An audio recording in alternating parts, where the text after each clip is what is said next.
Happy birthday, Emily. You're officially no longer my daughter. That was the first thing my father said when he handed me a white envelope across the dinner table. No smile, no warmth, just those words. Inside, it wasn't a card or money like I'd secretly hoped. It was a printed document titled Notice of Disownment and Property Separation. Signed, dated, legal.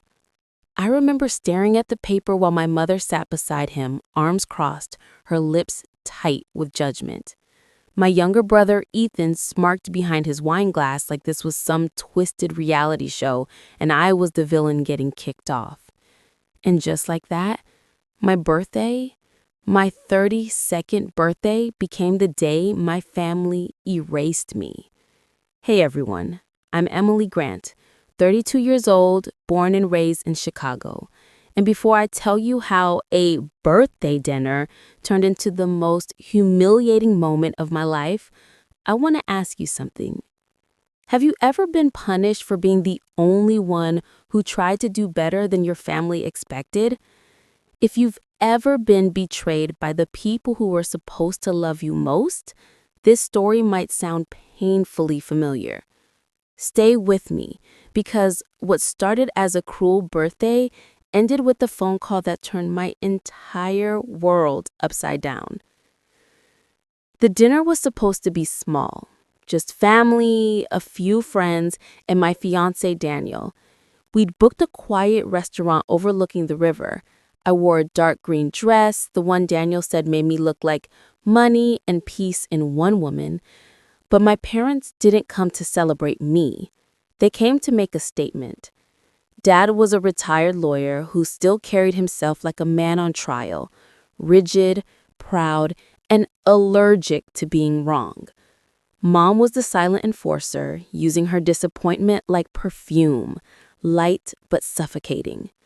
And Ethan, he was their golden boy, the son who never had to prove anything because I'd already set the standard. I was the first to go to college, the first to get a job at a tech company downtown, and the first to buy a house without my father's guidance. Apparently, that independence made me arrogant.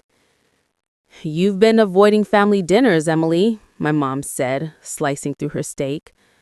"I've been working overtime," I replied. "Overtime? You mean kissing up to your CEO again?" Daniel squeezed my hand under the table, but I could feel the tension rising. My father cleared his throat and pushed the envelope toward me. "Since you seem to think you're self-made, let's make it official. You don't need us anymore." At first, I thought it was a joke, but the legal stamp told me otherwise. He'd gone to a lawyer, he'd prepared it, he meant it. Growing up, my dad treated love like a competition. Whoever pleased him got his attention. Whoever questioned him got his wrath. Ethan learned to charm his way through it. I learned to fight. At 14, I was already arguing about college, career, and independence. He wanted me to join his small law firm. I wanted to build something digital, tech, marketing, innovation. He called it childish nonsense.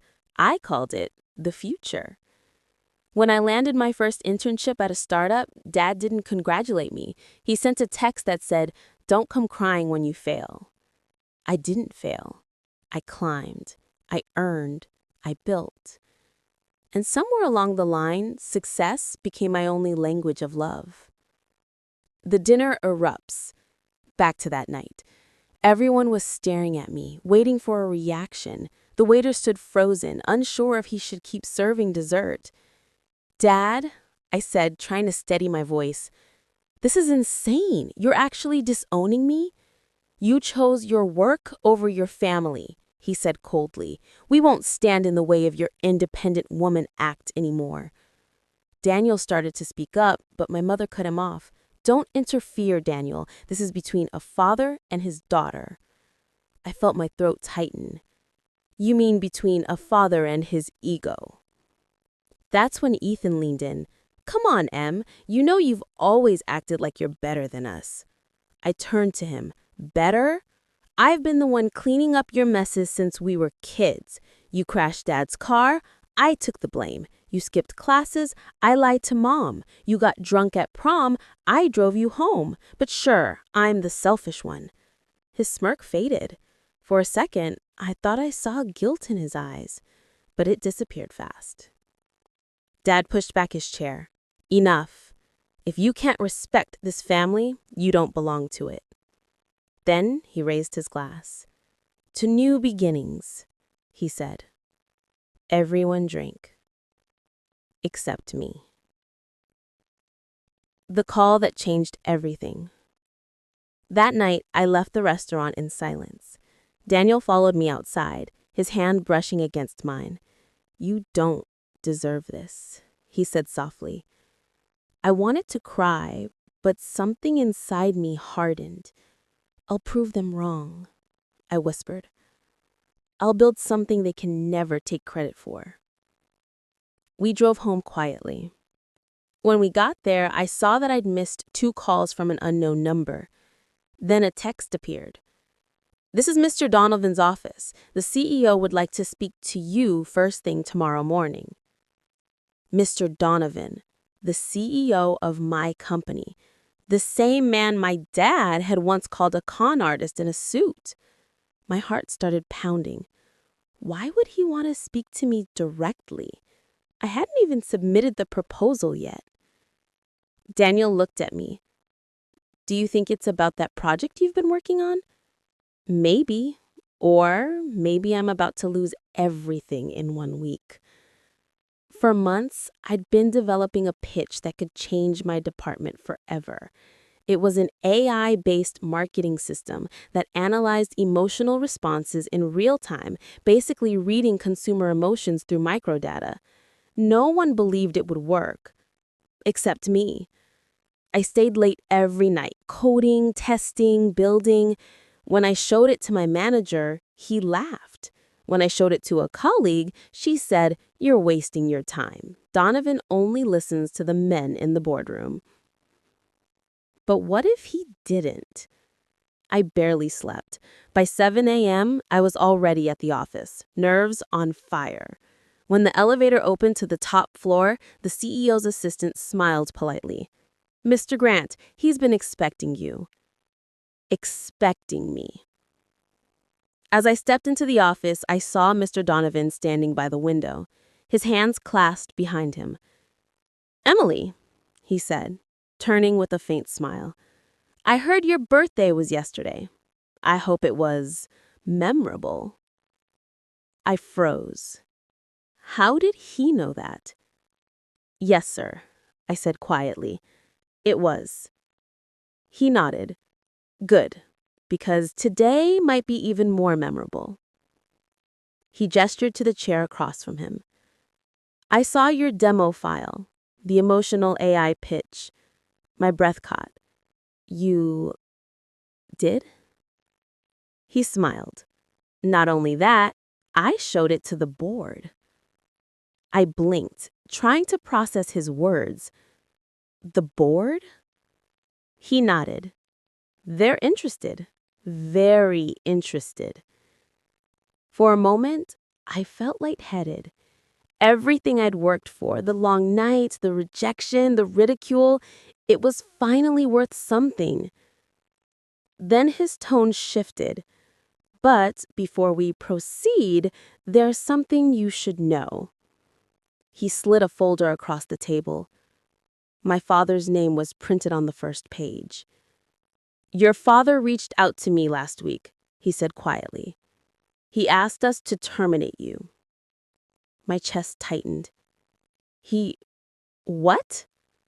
He said you were using confidential company data to build your personal project. He called it corporate theft. The room spun. I gripped the edge of the chair, my nails digging into the leather. I didn't. He interrupted. I know. I checked. You didn't steal anything. I exhaled shakily, relief mixed with fury. Why would he do that? I whispered. Mr. Donovan studied me for a long moment. Maybe he was afraid you'd succeed where he failed. Before I could respond, there was a knock at the door. His assistant peeked in. "Sir, your next appointment is here." Mr. Donovan nodded. "Send him in." I turned toward the door and froze. It was my father, standing there in his gray suit, holding a briefcase, eyes locked on mine. "Emily," he said softly, almost smiling. "I believe we have some unfinished business." "I see you've met my daughter," my father said smoothly, stepping into the CEO's office like he owned it. My throat went dry. For a second, I couldn't even breathe. Mr. Donovan looked from him to me, his brow furrowed. "Yes, Richard, I wasn't expecting you this early. Thought I'd drop by," Dad said, setting his briefcase on the table. "I believe we have something to finalize." Finalize? The word echoed in my chest like a punch. I turned to Mr. Donovan. What is he talking about? My father smiled that sharp, lawyerly smile, the one he used when he was about to destroy someone and call it business. "Emily," he said, "this is nothing personal. I'm simply helping the company handle a delicate matter." I stared at him. "A delicate matter? You tried to get me fired." He didn't even flinch. "You need to learn accountability.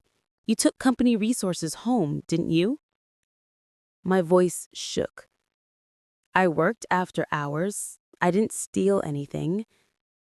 He shrugged. "Intent doesn't erase misconduct." I wanted to scream.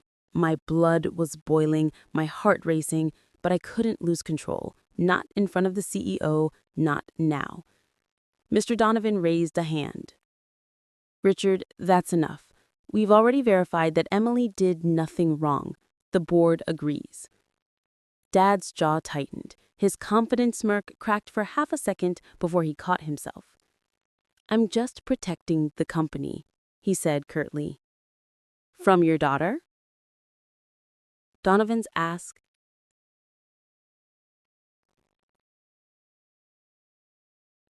Dad's silence said everything. That look on his face, the one he pretended to act out of concern, I'd seen it all my life. When I was 12 and wanted to join art class, he called it a waste of tuition. When I got accepted into university, he said, "Don't celebrate too much. They probably needed to meet a diversity quota." Every milestone, every joy, every victory, I had to earn in the shadow of his approval. The one time he said he was proud of me was when I got my first promotion, because he had referred me to that company. When I left to chase something on my own, he stopped talking to me for 6 months. Control. That was his love language. And now he was standing in front of my boss, trying to control the only thing I had left, my career. Mr. Donovan folded his arms. "Richard, I don't know what this personal feud is about, but Emily's position here is secure." "Are you sure that's wise?" Dad countered. "You might regret this." I looked at Donovan. What does he mean? My father's lips curled. "Let's just say I've been speaking with one of your board members. You know, John Wallace." Donovan stiffened slightly. "Wallace?" "Yes. We had lunch 2 days ago. He's very interested in my consultancy proposal." Consultancy. That word again. Whenever Dad wanted power in a place he didn't belong, he used that term like a key. "You're trying to get on the board," I whispered. He smiled faintly. "Trying, Emily. It's practically done." My stomach dropped. If he got that position, he'd have influence over my entire department, over my future. Mr. Donovan looked irritated now. "This isn't your courtroom, Richard. Emily's project stands on merit. I won't let politics taint it. Dad's voice lowered. Dangerous. Politics is how business works, Donovan. You, of all people, should know that. The room was so quiet I could hear my heartbeat. Then Mr. Donovan said something that caught both of us off guard.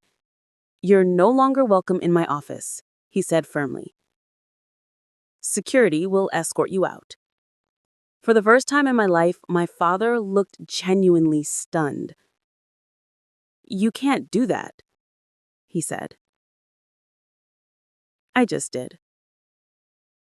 As the guards led him out, he turned back and hissed under his breath. "You think you've won? You've just declared war." My hands trembled, but I kept my chin up. "Then, I'll fight clean." When he was gone, I finally exhaled. My knees almost gave out. Mr. Donovan gestured for me to sit again. "You okay?" I nodded weakly. "I've been better." He gave me a faint smile. "You're stronger than you think. I see potential in you, Emily. Real leadership material." His words hit a part of me I didn't realize was starving. Validation. Not because of family, not because of connections, but because I'd earned it. "Thank you, sir," I whispered. He leaned back in his chair. "How soon can you have a full demo ready for the board presentation?" 3 weeks, I said confidently. 2 if I skip sleep. He chuckled. "Let's aim for 2 then." For the first time in a long while, I walked out of an office with my head high. Over the next 2 weeks, I poured my soul into the project. Daniel barely saw me. My apartment looked like a lab. Sticky notes on every wall, half-eaten takeout, screens glowing late into the night. Still, I felt alive. Every line of code was proof that I wasn't my father's failure. One evening, as I ran the final system test, Daniel showed up with dinner. "You've been living on caffeine and spite," he said gently. "Eat." I smiled. "Spite's a good motivator." He wrapped his arms around me. "Just promise me this won't consume you." I wanted to promise. I really did. But deep down, I knew this project wasn't just work. It was redemption. A week before I left home for college, my father stood by my doorway. "You'll regret this, leaving this family, chasing dreams that won't feed you." I was packing my bags, tears in my eyes. "You just don't believe in me." He looked coldly at me. "Belief is earned." That night, I promised myself, one day, he'll regret not believing in me. Now, 2 decades later, that moment still burned behind my ribs like fire. The day of the presentation arrived. Every executive, every senior manager, every skeptic, I faced them all. I walked in wearing a navy blue suit Daniel had pressed for me that morning. "For luck," he'd said.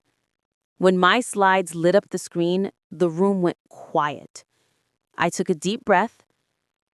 "Ladies and gentlemen," I began, "what if technology could understand not just what people say, but what they feel?"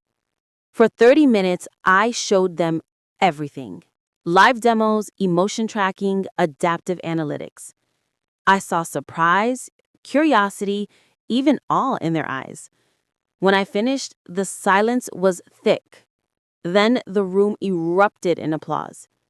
Mr. Donovan grinned. "Brilliant, Emily. Absolutely brilliant." I felt tears sting my eyes. Finally, after years of being underestimated, someone saw me. But just as he was about to announce my promotion, the boardroom doors opened. And there he was, my father. Again. He strode in like he'd been invited, holding a thick folder. "Apologies for the interruption, but there's been a development regarding this project." The board members exchanged glances. Mr. Donovan frowned. "Richard, you're not on the agenda." Perhaps I should be. After all, it concerns corporate integrity. He opened the folder and slid out a document, this time stamped with my signature. Except it wasn't mine. This, he said, holding it up, is a non-disclosure agreement Emily signed when she joined our competitor 2 years ago. She failed to disclose it upon hiring, meaning she may have breached her contract here. My stomach twisted. What? That's not true. He ignored me.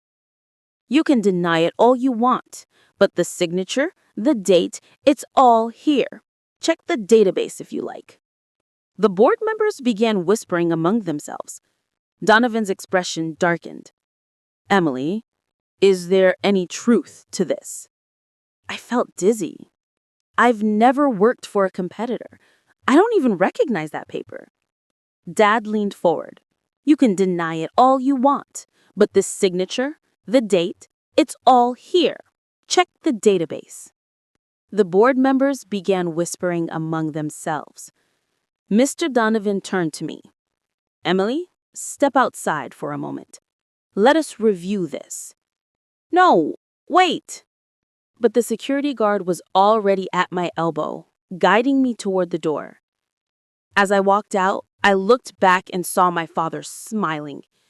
That smug, satisfied smile that told me everything. He wasn't just trying to ruin me. He was trying to erase me. Outside the glass walls, I pressed my palms against the cold surface, watching him speak to the board, gesturing confidently, charming them like he always did. Daniel texted me.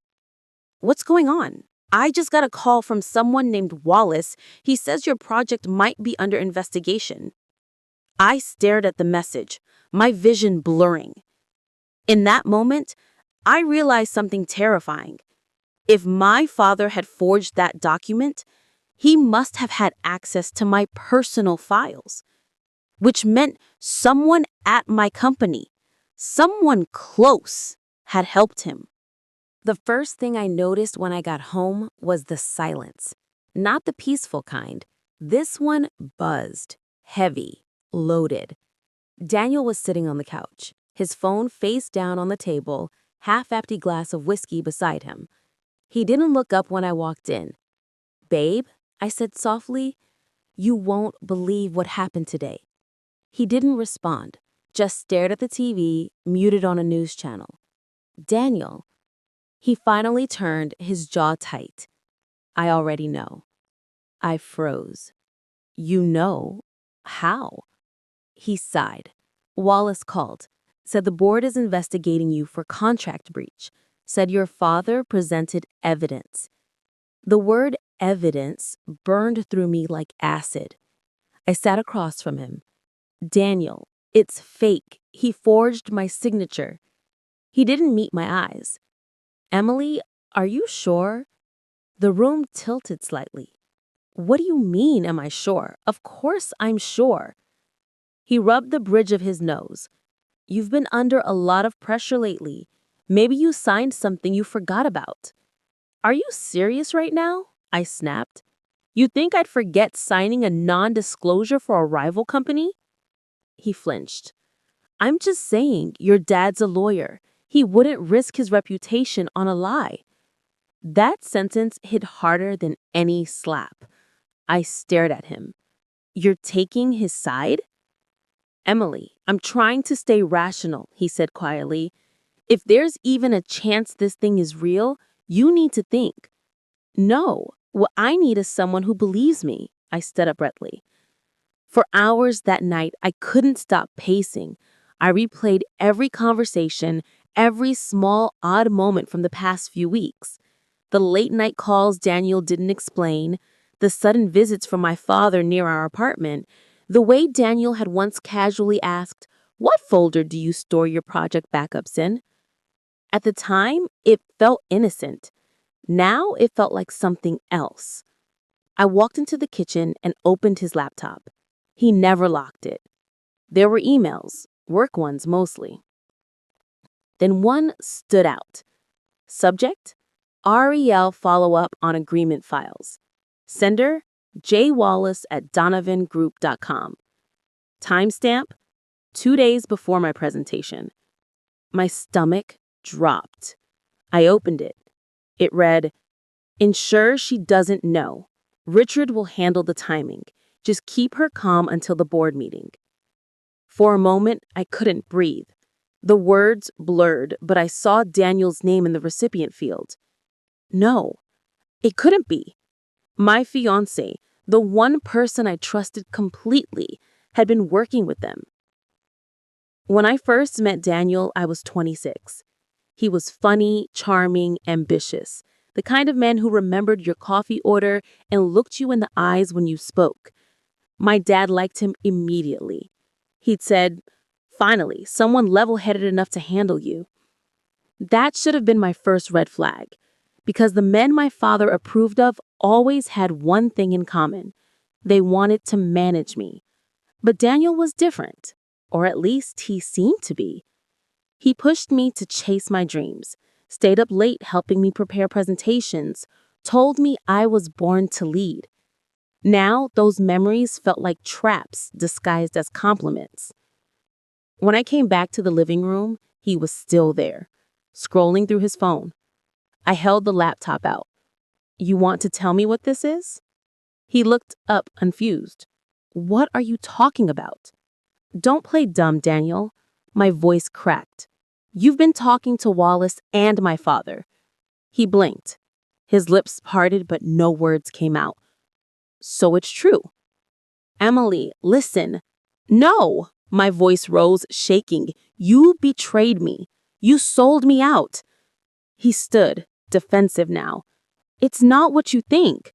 "Then explain how your name ended up in emails planning the exact moment my father would sabotage me." He ran a hand through his hair. "Richard came to me weeks ago. He said he just wanted to make sure my project was safe." "Safe?" I laughed bitterly. "By framing me for theft?" "I didn't know that's what he'd do," he shouted. "He said he'd help you protect your idea. He said Donovan was planning to steal it." My chest tightened. "And you believed him?" He looked away. "He's your father, Emily. I thought maybe he was finally trying to make things right." I felt something break inside me. The man I loved had been manipulated. Or maybe he just wanted to believe my father more than he believed me. I didn't say another word. I packed a small suitcase, ignored his apologies, and walked out into the cold. As I stepped into the street, I realized I had nowhere to go. No family, no fiancé, no job, at least not for long. I sat in my car until sunrise, watching the city lights flicker out one by one.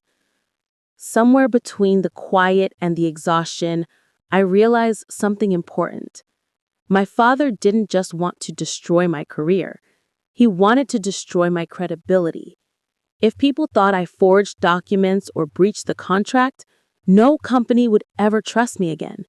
He wasn't punishing me for leaving home. He was punishing me for succeeding without him. The next morning, I showed up at work early. The receptionist looked startled. "Miss Grant, I thought you were suspended." "Not yet," I said sharply. "Where's Mr. Donovan?" In a board meeting. They've been in there since 8. I headed straight to the conference room. The glass walls were frosted, but I could hear voices. My father's smooth tone, Donovan's restrained anger, Wallace's nervous laugh. I pushed the door open. "Emily," Donovan started. "This isn't—" "I have proof," I interrupted, holding up a flash drive. My father smirked. "More evidence. Let me guess. Another miracle file you just found overnight?" I ignored him. "Inside this drive are emails between Wallace and Daniel. They show you conspired to forge documents under my name." Gasps rippled through the room. I stepped closer to the projector, plugging it in before anyone could stop me. The screen lit up with the thread. Dates, names, attachments, everything. My father's confident mask cracked for the briefest second. Wallace spoke up, his voice shaky. This is a violation of privacy." "Funny," I said. "That's what you said when I found out about your fake NDA." Donovan glanced at the board. "We'll take a short recess." Everyone filed out except him, my father, and me. When the door closed, my father's tone changed completely. "You think you've won, Emily? You're naive. That man you trusted, Daniel, he gave me everything. He was loyal to me before he was loyal to you." My chest burned. "You used him." He smiled. "I taught him how the world works." "No, you taught him how you work, through manipulation, fear, and control." His eyes hardened. "Watch your tone." "Or what? You'll disown me again?" For the first time, he looked unsure. "You think this company will protect you? You're nothing without my name." I met his gaze squarely. "Then watch what I can do without it." When I left the boardroom, Donovan followed me. "Emily," he said quietly, "you've been through hell, but I need you to prepare yourself. They'll still need to verify everything." I nodded, exhausted. "I understand." He hesitated. "If it helps, I believe you." Those words felt like oxygen. But that night, as I returned to my apartment to grab a few things, I found the door slightly open. Inside, the place was ransacked, papers scattered, drawers pulled out, laptop gone. My breath caught. Then I saw it. On the dining table, an envelope. No name, just one line written in my father's handwriting. "Stop digging, or you'll lose more than your job." I sank to the floor, trembling, clutching that note. My father wasn't just trying to silence me. He was threatening me. And if he was willing to go this far, it meant something much bigger was at stake, something he was desperate to keep hidden. As thunder rolled outside, I whispered to myself, "You want a war, Dad? You've got one." I never thought revenge could feel this calm. The morning of the board meeting was quiet, too quiet for what I was about to do. My heart didn't race, my hands didn't shake. It was as if something inside me had already accepted that this was the end of the company, of my father's dominance, maybe even of the version of me that still wanted to be loved by him. For the first time in weeks, I put on the black suit he'd once gifted me on my 25th birthday, the one he said made me look like a boss. I looked in the mirror and whispered, "Today, I become what you feared most, Dad, your equal." As I walked into the elevator that led to the 34th floor, memories flashed. His laughter at the dinner table, the way he'd pat my brother on the back for every minor success, but barely look at me. The countless times I tried to earn his pride with degrees, promotions, and long nights. And then the papers. The disownment papers he'd slid across the table on my birthday.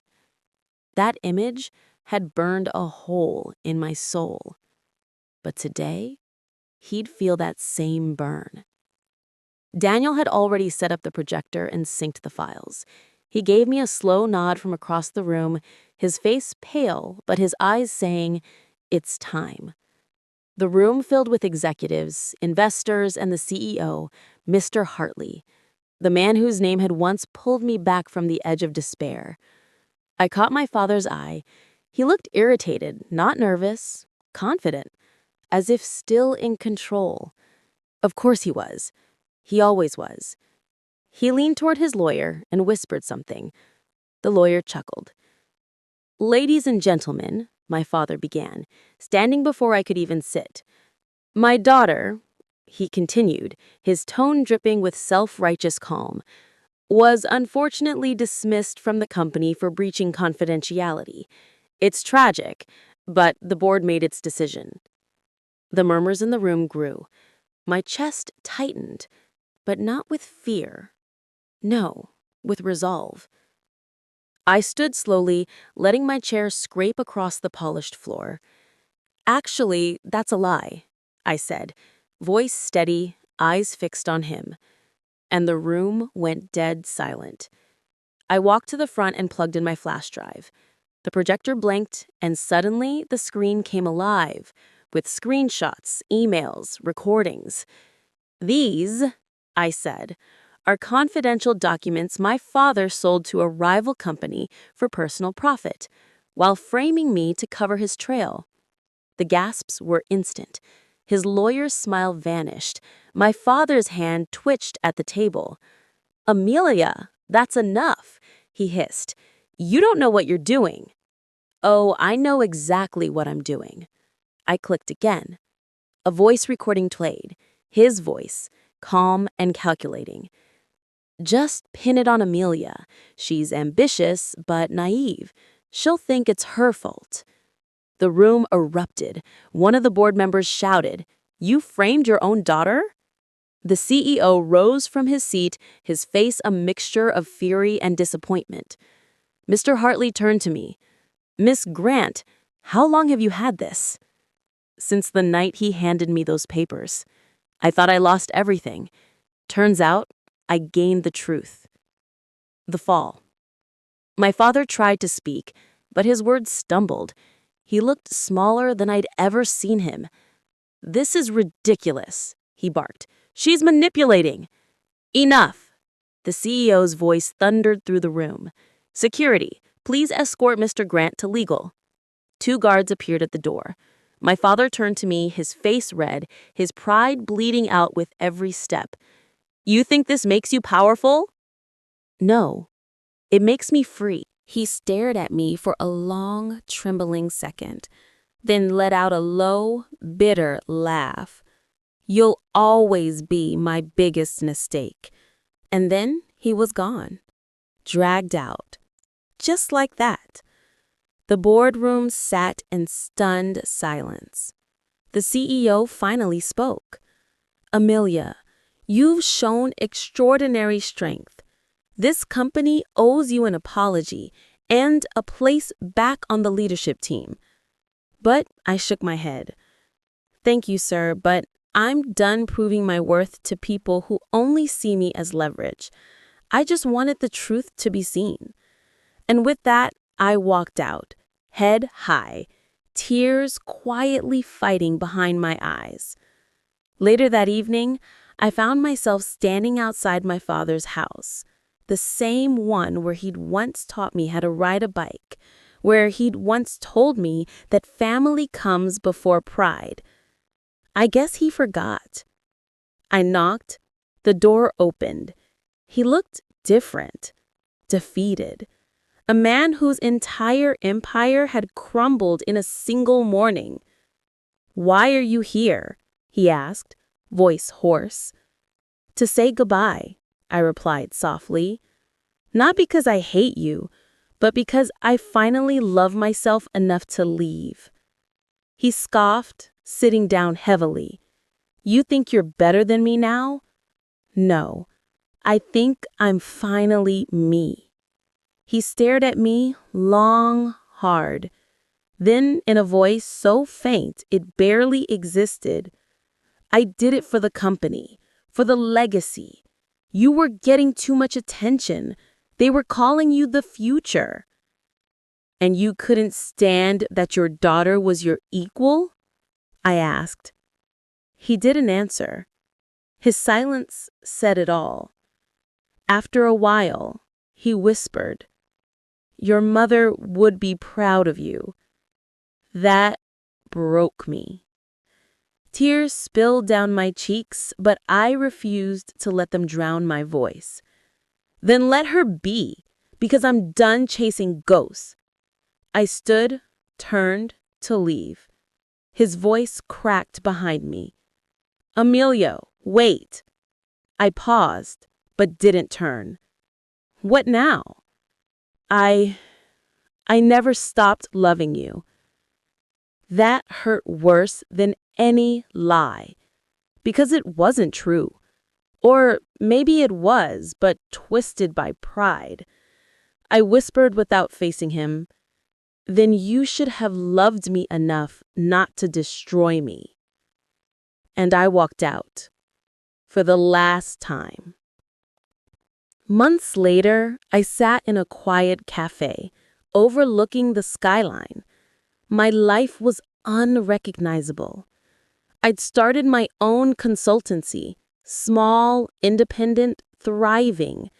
And for the first time, I was leading something that didn't require permission. I got an email that morning from the CEO. Subject line, board decision. He'd attached a partnership proposal. I smiled and hit delete. Because some doors are meant to close forever. There's a strange peace that comes when you stop chasing the people who broke you. I spent my whole life wanting my father to see me, to be proud of me. But in the end, I realized something powerful. Sometimes the only way to win is to stop playing their game. I lost a father that day, but I gained something far greater. Myself. Have you ever been betrayed by someone who was supposed to protect you? Tell me your story in the comments. I'm listening.